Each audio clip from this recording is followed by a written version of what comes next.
मैं धमकी नहीं दे रहा हूं, आगाह कर रहा हूं। सबसे बड़ा तो मुझे खतरा मुंबई लगता है। पूरी मुंबई की डेमोग्राफी बदल गई और मुंबई में कवि सम्मेलन हो रहा है 5 स्टार होटल में, कह रहे हैं कुछ बात है कि हस्ती मिटती नहीं हमारी। एयरपोर्ट के बगल में धारावी है, झुग्गी। 1980 में धारावी का जो रेशियो था 80-20 था। आज की डेट में उस धारावी का रेशियो उल्टा हो गया, 20-80 हो गया, और कह रहे हैं कुछ बात है कि हस्ती मिटती नहीं हमारी। मैं आप लोगों से एक विनम्रता पूर्वक आग्रह करता हूं,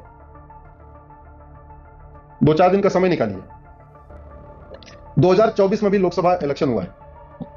अपने लोकसभा क्षेत्र की वोटर आईडी निकाल लीजिए। वोटर आईडी में इसलिए कह रहा हूं कि जनगणना 10 साल के बाद होती है, लेकिन वोटर आईडी हमेशा इलेक्शन के पहले अपडेट होती है, तो मतलब एकदम अपडेटेड होती है, उसमें कोई पुराना नहीं होता। और 1999 में भी लोकसभा चुनाव हुआ था, उसकी वोटर लिस्ट निकाल लीजिए। 25 साल पहले 1999 और 2024 की वोटर लिस्ट निकाल लीजिए, और वोटर लिस्ट में निकाल के उस समय देखिए कि 1999 में कुल कितने वोटर थे और कितने परसेंट हिंदू थे, और 2024 में कुल कितने वोटर हैं, उसमें कितने परसेंट हिंदू हैं। मुझे लगता है फिर हमारी आपको जरूरत ही नहीं पड़ेगी। आपसे मतलब कि आप सामने बैठे नहीं, ये वीडियो 4-5 करोड़ लोग तक जाएगा, तो मैं ये सबसे कह रहा हूं, फिर आपको अश्विनी उपाध्याय को जगाने की जरूरत नहीं पड़ेगी, आप खुद ही जाग जाएंगे। एक बार अपने आप लोकसभा की 25 साल पुरानी और वर्तमान वोटर लिस्ट चेक कर लीजिए। आप एक बार अपने विधानसभा की 25 साल पुरानी और करंट वोटर लिस्ट चेक कर लीजिए। और बाकी तो छोड़िए, अगर वो भी नहीं कर सकते तो मैं कम मेहनत वाला काम बताता हूं, अपने वार्ड की वर्तमान वोटर लिस्ट और 25 साल पुरानी वोटर लिस्ट चेक कर लीजिए। अगर आप गांव में रहते हैं तो ग्राम प्रधान का चुनाव होता है, उस ग्राम प्रधान के चुनाव की वर्तमान वोटर लिस्ट और 25 साल पुरानी वोटर लिस्ट चेक कर लीजिए, फिर आपको पता चलेगा आपके अगल बगल हो क्या है।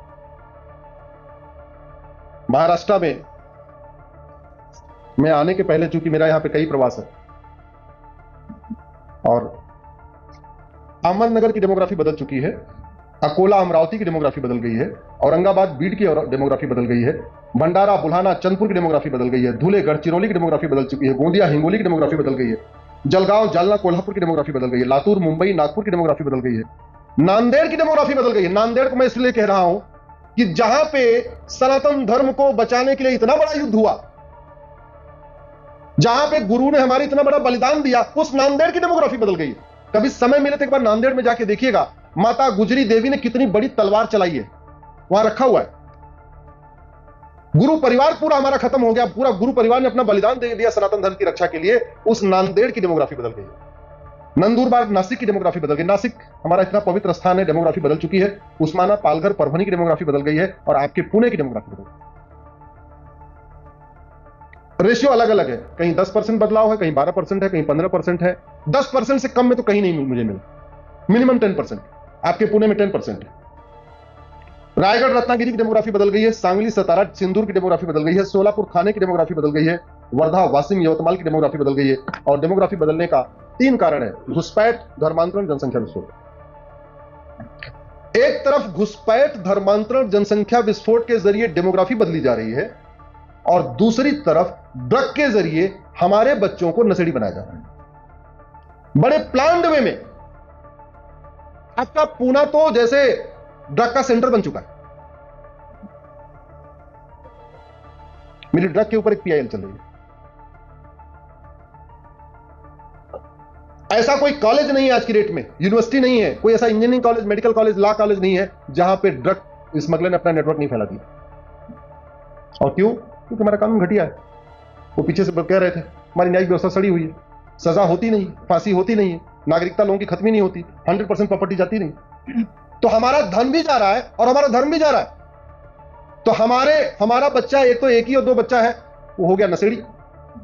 घर में कलह बढ़ चुकी है, माता पिता परेशान है, कई बार धक्के दे के उसको बाहर भी निकाल दे रहे हैं। ये सिचुएशन भी आ रही है। और हमारे पैसे से जो ड्रग में पैसा जा रहा है, उस पैसे से फिर हमारे गरीबों का कन्वर्जन हो रहा है। तो गरीबों के, हिंदुओं के कन्वर्जन के 1-2 फैक्टर नहीं, मल्टीपल फैक्टर। एक बाहर से फंडिंग आ रही है हवाला के जरिए, क्रिश्चियन मिशनरीज को एफसीआरए के जरिए फंडिंग आ रही है, यूरोप से, अमेरिका से। मुस्लिम ऑर्गेनाइजेशन को खाड़ी देशों से हवाला के जरिए आ रही है। यहां पे ड्रग का जो पैसा जनरेट हो रहा है, उससे कन्वर्जन हो रहा है। बड़ी ईमानदारी के साथ वो ड्रग का पैसा दिया जाता है, 10%, 20%। भाई ठीक है, इसको लो, इसको जकात कहते हैं। तो हमारा तो धन भी जा रहा है, धर्म भी जा रहा है। इसलिए मैं कह रहा हूं, एक बार अगर ध्यान देंगे तो समझ में आएगा कितने बड़े खतरे में हम ट्रैक हो चुके हैं। और जो 5वीं, जो सबसे बहुत बड़ा टूल यूज किया है, वो है पोर्नोग्राफी। बड़े प्लान्ड वे में पोर्नोग्राफी को प्रमोट किया जा रहा है, वो रील्स के माध्यम से, इसके माध्यम से, उसके माध्यम से, जैसे भी माध्यम से। भाई किसी भी देश को बर्बाद करना हो तो आप उसकी यंग जनरेशन को बर्बाद कर दो, और यंग जनरेशन को बर्बाद करने का 2 आज की डेट में सबसे बढ़िया टूल है, उसको नशेड़ी बना दो या उसको पॉर्न एडिक्ट बना दो।